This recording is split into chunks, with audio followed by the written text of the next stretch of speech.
Dr. Maya Rodriguez was having what she liked to call a spectacularly mediocre day when the Vorthax ship decided to ruin it completely. She'd been cataloging medical supplies in the cargo hold of the Lucky Break, muttering about their dwindling antiseptic reserves, when the ship lurched sideways like a drunk elephant attempting ballet. Well, that's not supposed to happen, she said to herself, watching her carefully organized medical kits scatter across the floor. 20 years as a ship's medic had taught her that unexpected ship movements generally fell into two categories: really bad or catastrophically worse. The intercom crackled to life with Captain Rex's gravelly voice. "All hands, we've got company, the unfriendly kind." Maya sighed and started gathering her scattered supplies. Rex had a talent for understatement that bordered on the absurd. When he said unfriendly, he usually meant actively trying to kill us.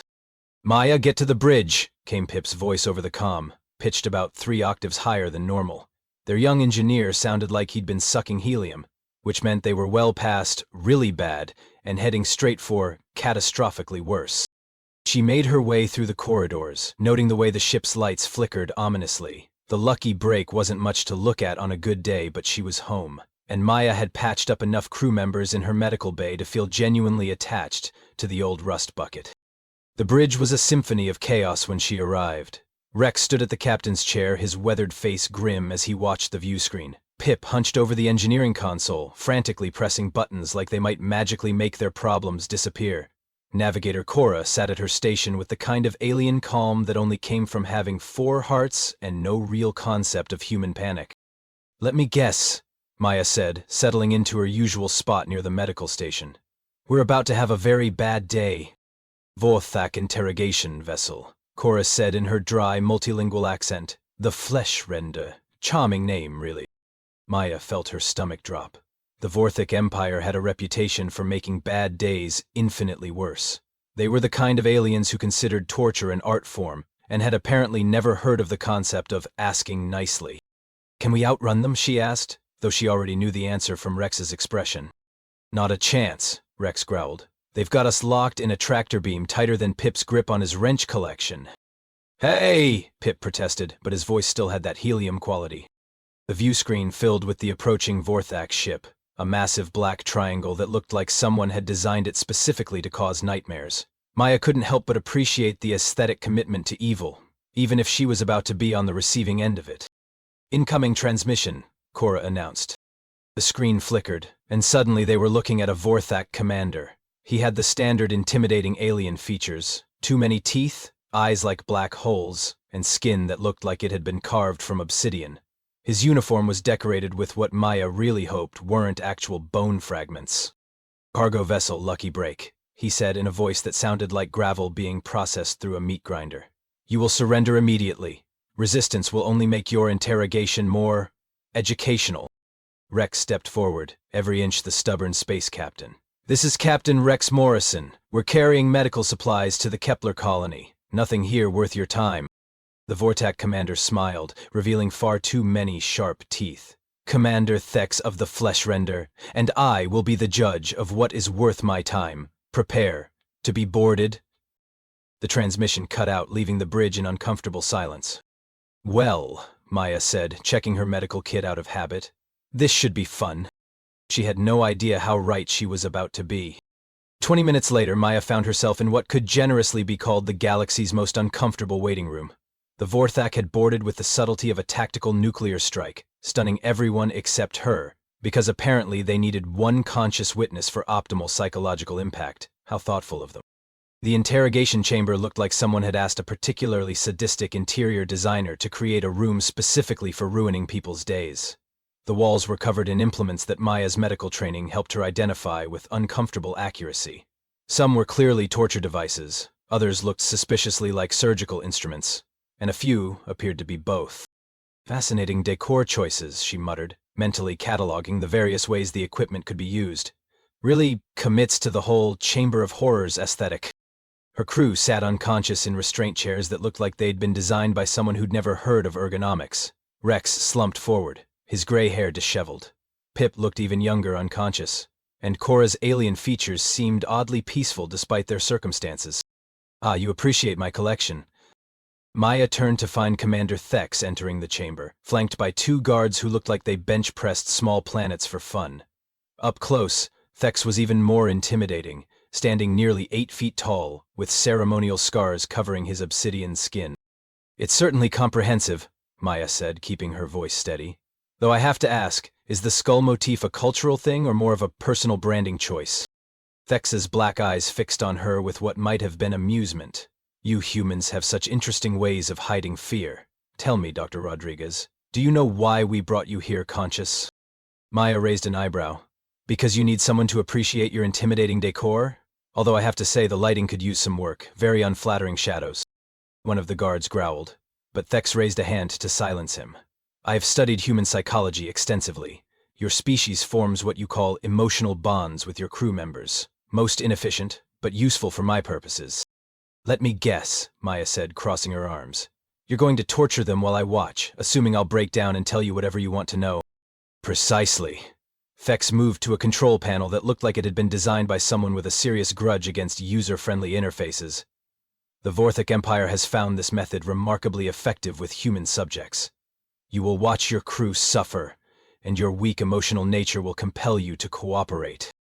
Maya looked around the chamber again, her medical training automatically analyzing the setup. The restraint chairs were positioned for maximum visibility from where she stood. The torture implements were arranged to create the most psychological impact. Even the lighting was designed to cast dramatic shadows that would make everything look worse than it actually was. "You've really thought this through," she said, genuinely impressed despite herself. "How long did it take you to set all this up?" "Several hours," Thex replied, clearly pleased with himself. "Each element is carefully calculated to break human resistance within minutes." "Minutes?" Maya couldn't help but laugh. "That's adorable. You clearly haven't spent much time around humans." Thex's expression darkened. "Your species is weak, soft. You lack the mental fortitude of superior races." "Right," Maya said, watching as he activated the revival system. "Because nothing says mental fortitude like needing fancy equipment to intimidate people." The restraint chairs hummed to life, and her crew began to stir. Rex was the first to wake up, immediately testing his bonds with the kind of systematic efficiency that came from years of experience with being captured by hostile aliens. "Maya?" he called out, his voice hoarse. "You okay?" "Oh, I'm fantastic," she replied, never taking her eyes off Thex. "Just enjoying the hospitality." Pip woke up next, immediately panicking and struggling against his restraints. "What's happening? Where are we?" "Vorthak interrogation chamber," Cora said calmly as she regained consciousness. "Standard psychological torture setup. Rather unimaginative, really." Maya had to admire Cora's alien composure. Even strapped to a torture device, she managed to sound bored. "Your navigator is correct," Thex said, approaching the control panel with obvious satisfaction. "Though I suspect her opinion will change shortly." He began adjusting settings on various instruments, and Maya watched her crew's faces as they realized exactly what was about to happen. Rex's jaw tightened, Pip's eyes went wide with terror, and Cora simply sighed like she'd been through this before. "Last chance, Doctor," Thex said, his claws hovering over the activation controls. "Tell me about your cargo, your route, your contacts. Save your crew unnecessary pain." Maya looked at her friends, her family strapped to those chairs. She thought about Rex teaching her to play poker during the long stretches between systems, about Pip's terrible jokes that somehow always made her laugh, about Cora's dry observations that kept them all sane during the worst runs. Then she looked at Thex, standing there so proud of his elaborate torture chamber, so certain of his superiority. "You know what?" she said, settling back against the wall. "I think I'll wait and see what you've got." Thex smiled, showing all those sharp teeth. "Excellent, let us begin." He had no idea what he was about to start. Commander Thex approached Rex's restraint chair with the kind of theatrical flair that suggested he'd practiced this routine in front of a mirror. Maya watched him select what looked like a neural stimulator from his collection, turning it over in his claws like a sommelier examining a fine wine. "Captain Morrison," Tux said, his voice dripping with false courtesy, "let us discuss your cargo routes to the outer colonies." "Go to hell," Rex replied without hesitation. Maya almost smiled. 20 years of serving with Rex had taught her that the man had exactly 2 settings, gruff and gruffer. Torture wasn't going to change that. Thex activated the neural stimulator, and Rex's body went rigid as electricity coursed through him. The captain's jaw clenched, but he didn't make a sound. Maya's medical training kicked in automatically, analyzing the device's effects on human physiology. Neural stimulators targeted pain receptors directly, essentially hijacking the nervous system to create agony without physical damage. Primitive but effective, she murmured, earning a sharp look from one of the guards.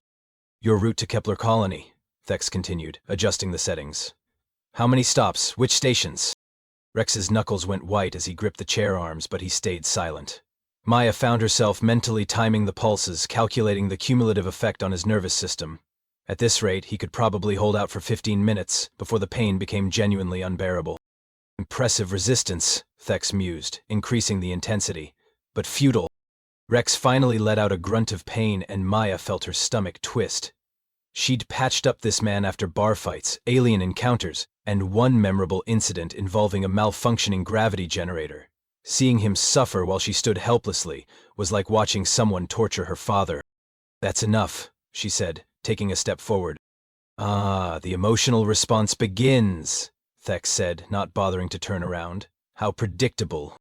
He moved to Pip's chair next, selecting a different instrument that looked like a cross between a scalpel and a tuning fork. Maya's medical knowledge immediately identified it as a pain amplifier, designed to make even minor injuries feel catastrophic. Please, Pip whimpered, already hyperventilating. I don't know anything, I just fix engines. Everyone knows something, Thex replied, making a small incision on Pip's arm.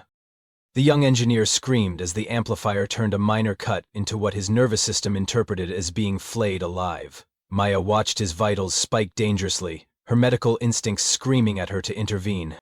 You're gonna put him into shock, she said, her voice tight with controlled anger. Will I? Thex asked, adjusting the amplifier settings. How unfortunate. Pip's screams echoed through the chamber, and Maya felt something cold and clinical settling over her mind. She began cataloging everything she observed, the way Thex favored his left arm, suggesting an old injury, the slight tremor in his hands that indicated a neurological condition, the way he breathed through his mouth, pointing to possible respiratory issues. Your cargo manifests, Thex demanded, moving the amplifier to a fresh spot on Pip's arm. What are you really carrying? Medical supplies, Pip gasped between sobs. Just medical supplies, I swear. Lies, X said, making another incision. Maya watched her young engineer convulse in the chair, his face pale and sweaty. She'd seen battlefield injuries, plague victims, people dying in ways that would haunt normal civilians for years. But watching someone deliberately inflict suffering on her crew was different. It was personal. You're enjoying this, she said, her voice eerily calm. Thex finally turned to look at her, his black eyes gleaming. I am a professional. I take pride in my work. Your work, Maya repeated, still watching Pip shake in the chair. Right.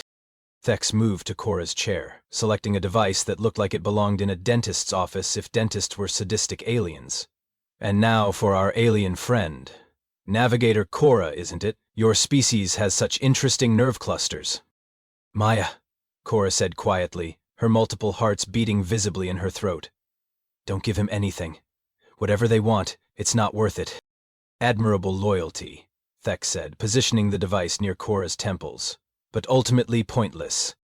He activated the neural probe, and Cora's stoic composure finally cracked. Her alien screams were different from human ones, more musical but somehow more disturbing. Maya watched her friend's body arch against the restraints, her skin changing color as her biology tried to cope with the artificial agony. Stop, Maya said, her voice cutting through the screaming. That's enough. Is it? Thex asked, not bothering to pause his torture. Have you decided to cooperate? Maya looked at her crew, Rex, still conscious but barely holding on, Pip, sobbing and shaking from the amplified pain. Cora, her alien features twisted in agony as the neural probe scrambled her nervous system. What do you want to know? She asked quietly.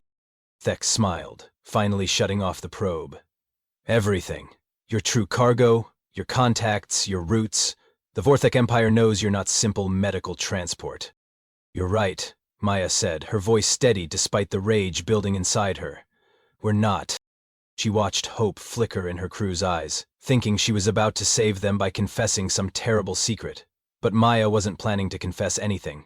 She was planning something much more interesting. We're carrying something much more dangerous than medical supplies, she said, meeting Thex's gaze. Something that could change the balance of power in this sector. What? Thex demanded, leaning forward eagerly. Maya smiled, and for the first time since entering the chamber, she didn't look like a helpless medic. She looked like someone who'd spent 20 years learning exactly how to hurt people in the most efficient ways possible. Let me show you, she said, but I'll need access to your medical bay. Thex studied Maya's face with the intensity of a predator evaluating prey. His black eyes searched for deception, but Maya had spent 2 decades treating everything from space pirates to diplomatic officials. She knew how to keep her expression neutral, while her mind raced through possibilities. You wish to show me something in my medical bay? He asked, his voice carrying just enough skepticism to suggest he wasn't completely gullible. The bioweapon we're carrying, Maya said, injecting just the right amount of reluctance into her voice. It's disguised as standard medical supplies, but it requires specific equipment to demonstrate its capabilities. She gestured toward her tortured crew. Your methods are effective, Commander, but I'm a doctor. I need to show you the molecular structure, the delivery mechanism. Words won't be enough to convince you of what we're really transporting. Thex's expression shifted from skepticism to hunger. The Vorthak Empire had built its reputation on acquiring advanced weapons technology, and the prospect of a human bioweapon was clearly irresistible. Medical supplies, he mused, his claws tapping against his ceremonial armor. An ingenious disguise. Your species may be weak, but you do display a certain cunning. We have our moments, Maya replied dryly. But I'll need proper equipment to demonstrate the weapon's properties. Your torture chamber is impressive, but it lacks the necessary molecular scanners. Rex tried to catch her eye, his weathered face creased with confusion. Maya could practically hear him thinking, wondering what bioweapon she was talking about. The man had helped her load the cargo himself, and it was exactly what they'd told the Vorthak. Medical supplies bound for a colony dealing with a plague outbreak.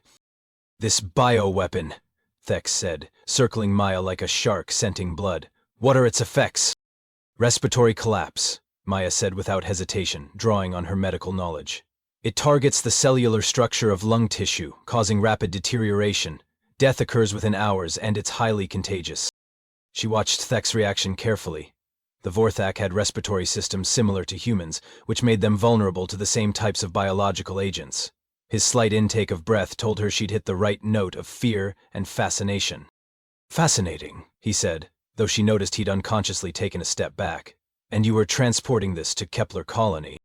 The colony requested it, Maya said, allowing a hint of disgust to creep into her voice. They're desperate. The plague has killed thousands, and they're willing to use anything to stop it from spreading to other worlds. It wasn't entirely a lie. The Kepler colony was dealing with a plague, but they'd requested legitimate medical supplies, not bioweapons. Maya was simply editing the truth for dramatic effect. Show me, Thex commanded, his greed overriding his caution. I want to see this weapon. I'll need an escort, Maya said, glancing at the guards, and access to your molecular analysis equipment. The weapon's components are inert until properly activated. Thex nodded to his guards, then looked back at Maya with something approaching respect. You understand that if you attempt to deceive me, your crew will suffer consequences far worse than what you've witnessed. I understand perfectly, Maya replied, her voice steady. But I think you'll find the demonstration educational. The Vorthak Medical Bay was a study in alien efficiency. The equipment was sleek, black, and covered in controls that looked like they'd been designed by someone who'd never heard of intuitive interface design. Maya let her eyes sweep over the setup, mentally cataloging everything she could use. Impressive facilities, she said, approaching the main diagnostic station. Your medical technology is quite advanced. The Vorthak Empire does not tolerate weakness, Tex replied, positioning himself where he could watch both Maya and the door. Our medical capabilities reflect our superiority. Maya nodded, activating the molecular scanner with practiced efficiency. The controls were different from human equipment, but the basic principles were the same. She'd always been good at adapting to new technology, a skill that had served her well during her years as a ship's medic. The bioweapon is stored in standard medical containers, she said, pulling up a holographic display. The genius lies in its apparent inacuity. Even molecular scans would identify it as legitimate medical supplies unless you knew what to look for. She began manipulating the scanner controls, calling up complex molecular diagrams that looked sufficiently threatening. The beauty of her deception was that she didn't need to create fake data, she just needed to recontextualize real information. These are the molecular chains that target respiratory tissue, she said, highlighting portions of the display. And here's the delivery mechanism that ensures rapid dispersal. What she was actually showing him were the molecular structures of the legitimate medical supplies they were carrying, but presented in a way that made them sound like weapons of mass destruction. Remarkable, Thix breathed, leaning closer to examine the display. The level of sophistication is unexpected from your species. We're full of surprises, Maya said, her fingers dancing over the controls. But the really interesting part is the activation sequence. She pulled up another display, this one showing what appeared to be a complex chemical reaction. In reality, it was the standard process for activating the anti-plague medication they were carrying, but she described it in terms that made it sound like arming a biological weapon. The activation requires precise temperature control and specific catalytic agents, she explained, noting how Thix hung on every word. Without proper preparation, the weapon remains completely inert. And you can demonstrate this activation process? X asked, his voice tight with anticipation. Of course, Maya said, her hands moving toward the medical kit one of the guards had brought from their ship. But I should warn you, the process produces some interesting side effects. She opened the kit, revealing rows of medical supplies that looked completely ordinary to anyone who didn't know what they were looking for. Maya began selecting items with the confidence of someone who'd done this procedure 1,000 times. These are the base components, she said, holding up what appeared to be standard antiseptic solution. Harmless individually, but when combined with the proper catalysts. She began mixing the components in a medical synthesizer, following the exact procedure she'd used countless times to prepare medication for plague victims. The machine hummed to life, creating a compound that would help patients fight off respiratory infections. The activation sequence is quite elegant, she continued, watching the synthesizer work. The bioweapon becomes airborne within minutes of activation, spreading through ventilation systems and targeting anyone with compatible respiratory biology. Thix leaned forward, mesmerized by the process. And this affects all humanoid species. Most of them, Maya confirmed. The weapon was designed to be inclusive. What she didn't mention was that the medication she was preparing would actually help anyone suffering from respiratory ailments, not harm them. But Thix didn't need to know that detail. The final step, she said, as the synthesizer completed its work, requires direct application to demonstrate effectiveness. She withdrew a small aerosol dispenser from the machine, holding it up for Thix to examine. One spray of this and you'll see exactly what the bioweapon does to living tissue. Thix stared at the dispenser with a mixture of fascination and fear. You would demonstrate this on yourself? Aren't you actually? Maya said, her voice dropping to a whisper. I want you to experience firsthand what happens when someone tortures my crew. Before Thix could react, Maya triggered the dispenser directly into his face. He stumbled backward, clawing at his eyes as the medication hit his respiratory system. But instead of collapsing from a bioweapon, he simply found himself breathing easier than he had in months. What have you done? He gasped, though his voice sounded clearer than before. I've just given you the most effective respiratory treatment in the galaxy, Maya said, her voice hardening into something cold and clinical. Congratulations, Commander. You've just been healed. The guards raised their weapons, but Maya was already moving toward the surgical station. 20 years of emergency medicine had taught her to work quickly under pressure, and she'd spent the last few minutes mentally cataloging every piece of equipment in the medical bay. Now, she said, selecting a neural scalpel from the surgical tray, let me show you what a human medic really does when someone hurts her crew. Maya held the neural scalpel with the same casual confidence she'd once used to hold a coffee cup during routine medical procedures.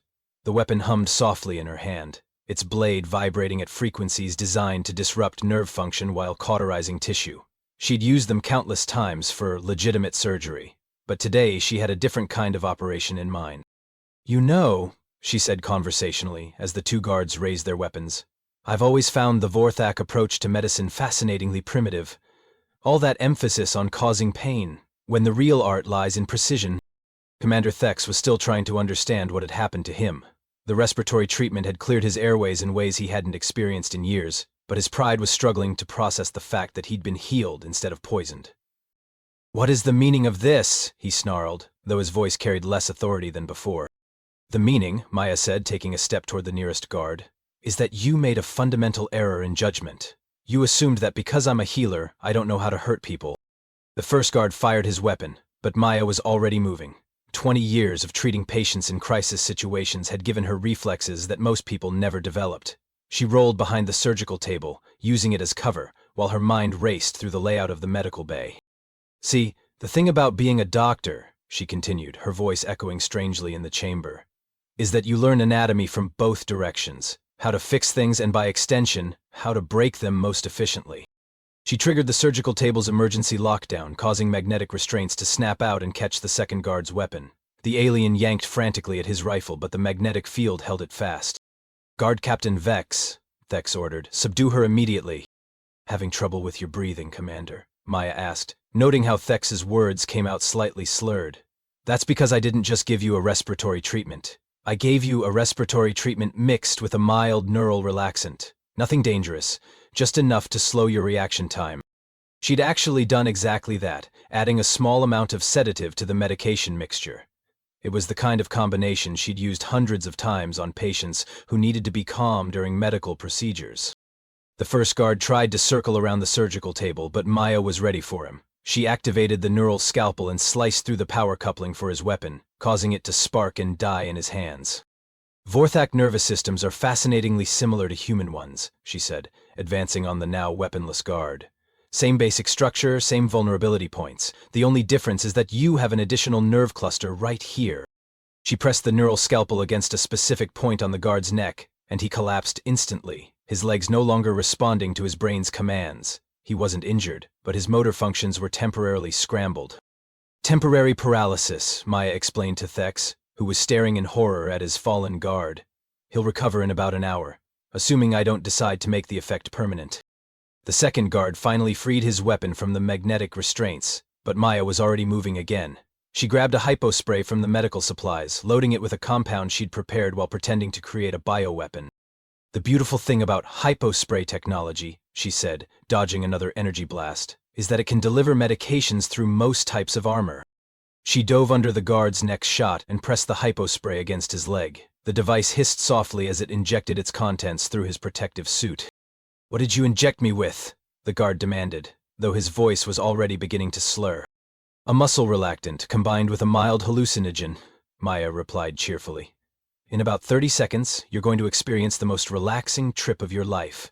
I recommend finding somewhere comfortable to sit down." The guard tried to aim his weapon, but his hands were already beginning to shake. Within moments, he was sitting on the floor, staring at the ceiling with a blissful expression on his face. "Fascinating," Thex said, his voice carrying a note of genuine admiration despite his circumstances. "You have turned medical knowledge into a weapon." "I've turned medical knowledge into justice," Maya corrected, approaching him with the neural scalpel still active. "There's a difference." She gestured toward the surgical table. "Now, Commander, I think it's time you experienced your own interrogation techniques from a different perspective." "You would not dare," Thex said, though his steps backwards suggested he wasn't entirely confident in that assessment. "Wouldn't I?" Maya asked, her voice dropping to the same cold tone Thex had used earlier. "You tortured my crew while I watched. You enjoyed their pain. Now, I'm going to teach you something about human medicine that they don't cover in your intelligence reports." She activated the surgical table's restraint system, and magnetic clamps shot out to secure Thex's arms and legs. The neural relaxant she'd given him had slowed his reflexes just enough to make resistance futile. "The neural scalpel," she said, holding the device where he could see it clearly, "is designed for precision surgery. It can sever individual nerve fibers without damaging surrounding tissue. Very useful for delicate operations." She made a small incision on his arm, precisely targeting a specific nerve cluster. Thex's eyes widened as sensation vanished from his left hand.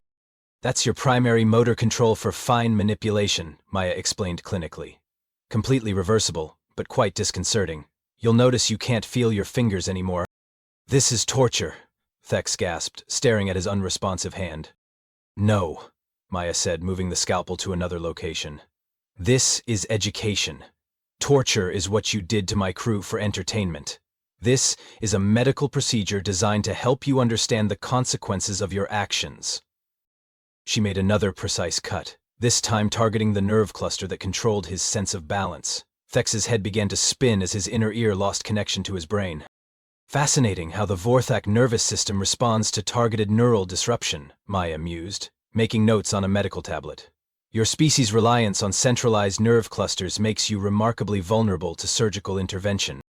She continued working with the methodical precision of a surgeon, each cut calculated to maximum effect with minimal actual damage.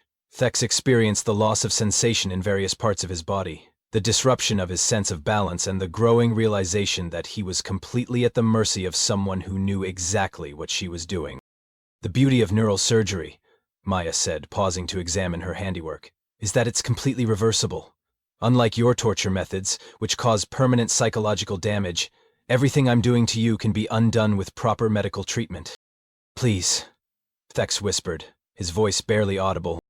Please what? Maya asked, tilting her head with mock curiosity. Please stop?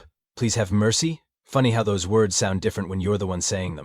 She moved to the medical bay's control station, accessing the ship's internal systems. Now, I'm going to release my crew and disable your ship's weapons. You're going to let us leave peacefully, and in return, I'll provide you with the medical treatment necessary to reverse what I've done to you. And if I refuse? Thex asked, though his position made the question somewhat academic. Maya smiled, and for the first time since entering the medical bay, she looked genuinely terrifying. Then you'll spend the rest of your life experiencing what it's like to be helpless while someone else controls your fate. She activated the communications system connecting to the torture chamber, where her crew was still restrained. Rex, can you hear me? Maya? Rex's voice came through the speakers, hoarse but alert. What's happening? Just performing a little emergency surgery, Maya replied, her eyes never leaving Thex's face. You'll be free in about 2 minutes. Pip, how are you holding up? Better now, Pip's voice came through, sounding stronger than before. Did you really just take over their ship? I prefer to think of it as providing unauthorized medical treatment, Maya said, beginning to release the restraints in the torture chamber remotely. Cora, status report. Impressed, Cora's dry voice replied. Remind me never to get on your bad side, Maya.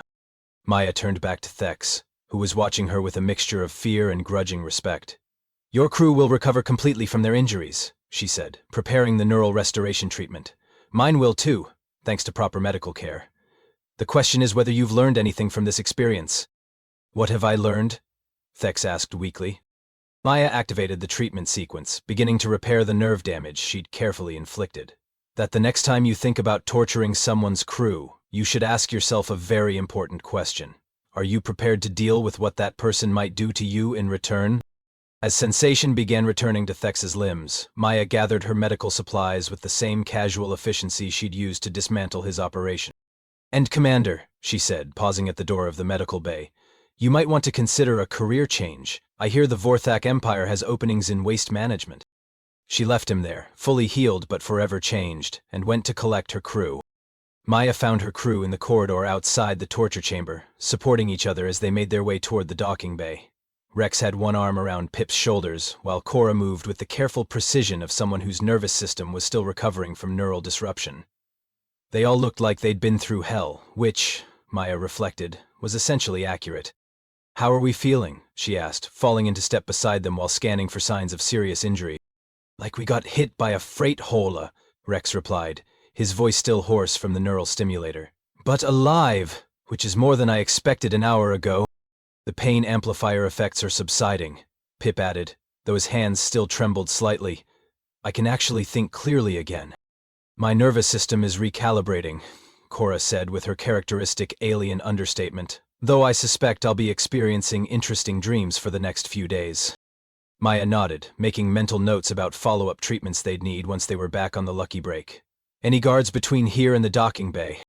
3 unconscious ones, Rex said with grim satisfaction. Found them in various states of medical distress. Your handiwork, I assume? Just practicing good medicine, Maya replied innocently, though I may have been a bit creative with the dosages. They reached the docking bay to find it eerily quiet. The lucky break sat in the center of the bay, looking like a rusty angel of salvation. Maya had never been so happy to see their battered cargo vessel. The other crew members, Pip asked, glancing around nervously. Experiencing the side effects of various therapeutic treatments, Maya said, checking her medical scanner.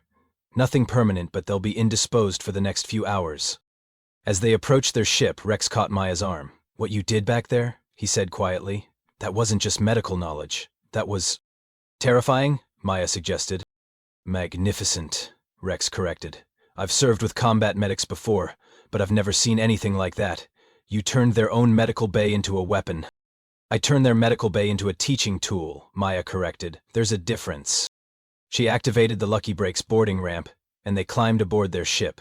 The familiar smell of recycled air and engine oil had never been more welcome. Maya, Pitt said as they made their way to the bridge, what you showed them about the bioweapon, that was all fake, right? Completely, Maya confirmed, though technically I didn't lie about anything. I just recontextualized the information. You turned medication into a weapon demonstration, Cora observed. Impressive misdirection.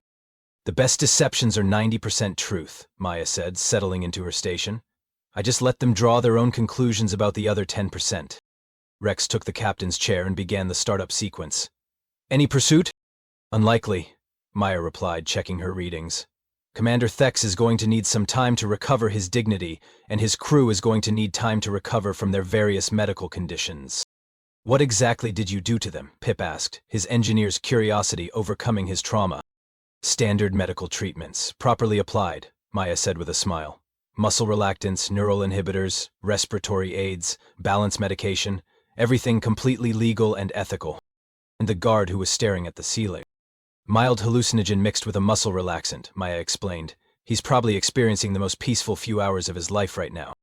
As the Lucky Break lifted off from the Vortex ship, Maya watched the massive vessel grow smaller in the view screen. She felt a strange sense of satisfaction, like a surgeon who'd just completed a particularly challenging operation. Sir, Rex said, engaging the jump drive, what's our next move?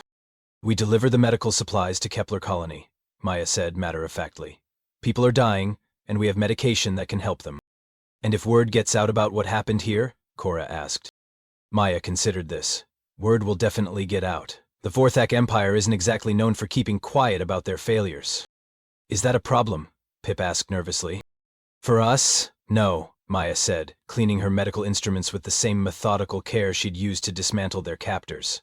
For other people thinking about torturing ship crews? Probably.